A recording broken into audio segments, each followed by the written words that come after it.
તો અમદાવાદમાં mission clean Chandola આજે પણ ચાલુ છે। ચંડોળા તળાવના બંગાળીવાસમાં સતત ત્રીજા દિવસે ડિમોલિશન, મોટા પોલીસ બંદોબસ્ત સાથે આ દબાણો દૂર કરવાની કામગીરી। પોલીસ તરફથી ગ્રીન સિગ્નલ મળતા ડિમોલિશન ચાલુ છે। ગની પથ્થરવાળાનું ગેરકાયદેસર બાંધકામ તોડી પડાયું।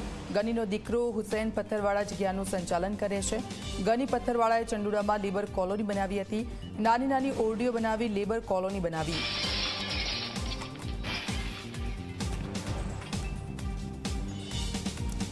તો સતત ત્રીજા દિવસે પણ ડિમોલિશનની કાર્યવાહી ચંડોળા વિસ્તારમાં યથાવત છે। આપ જુઓ, ગની પથ્થરવાળાએ જે ગેરકાયદેસર બાંધકામ કરાયા હતા તેને તોડી પાડવામાં આવ્યા છે।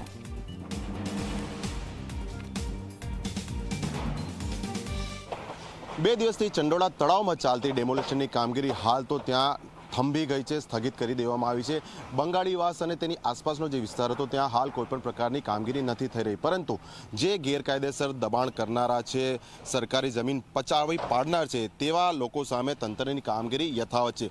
ચંડોળા તળાવની નજીકનો જ મિલ્લતનગરમાં આવેલો આ વિસ્તાર છે કે જ્યાં ગની પથ્થરવાલા નામના શખ્સ દ્વારા ચંડોળા તળાવમાં જ લલ્લા બિહારીની માફક પુરાણ કરી જમીન બનાવી દેવામાં આવી હતી અને તેની ઉપર 10 કરતાં પણ વધુ ઓરડીઓ બનાવવામાં આવી હતી, જેની ઉપર તંત્રના બુલડોઝર જે છે તે ફરી ચૂક્યા છે। એટલે આપ જોઈ શકો છો, સમગ્ર જે બાંધકામ હતું તે કાટમાળમાં ફેરવાઈ ચૂક્યું છે। એટલે પાછળની તરફ ચંડોળા તળાવનો એક નાનકડો ભાગ છે કે જ્યાં સમયાંતરે પુરાણ કરી આ જમીન ઊભી કરવામાં આવી હતી ને તેની ઉપર આ ગેરકાયદેસર બાંધકામ કરી દેવામાં આવ્યા હતા। એટલે આપ જોઈ શકો છો, હાલમાં જે કોમર્શિયલ એકમ છે તેની ઉપર તંત્રના બુલડોઝર ફરી રહ્યા છે। એટલે આજે પથ્થરો, ઈંટ, રેતી સહિતનો જે બિઝનેસ છે કે જે અહીંયા કરવામાં આવતો હતો તેની ઉપર તંત્રના જેસીબી ફરી ચૂક્યા છે અને હવે બહારની તરફ કે આ જે દુકાનો બનાવવામાં આવેલી છે, આ જ ગની પથ્થરવાલા કે જે મૃત્યુ પામી ચૂક્યા છે, પરંતુ તેમના પુત્ર દ્વારા સમગ્ર સંચાલન કરવામાં આવી રહ્યું હતું। એટલે આ પણ એક માથાભારે શખ્સ છે આ વિસ્તારના,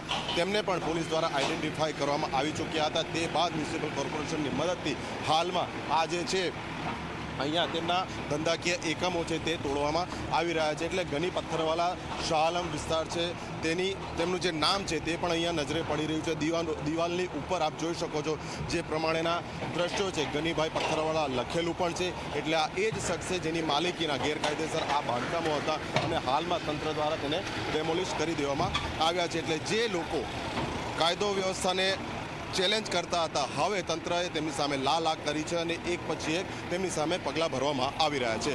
કેમેરા પર્સન મુકેશ ચૌહાણ સાથે અર્પણ કાયદાવાલા, ઝી મીડિયા, અમદાવાદ।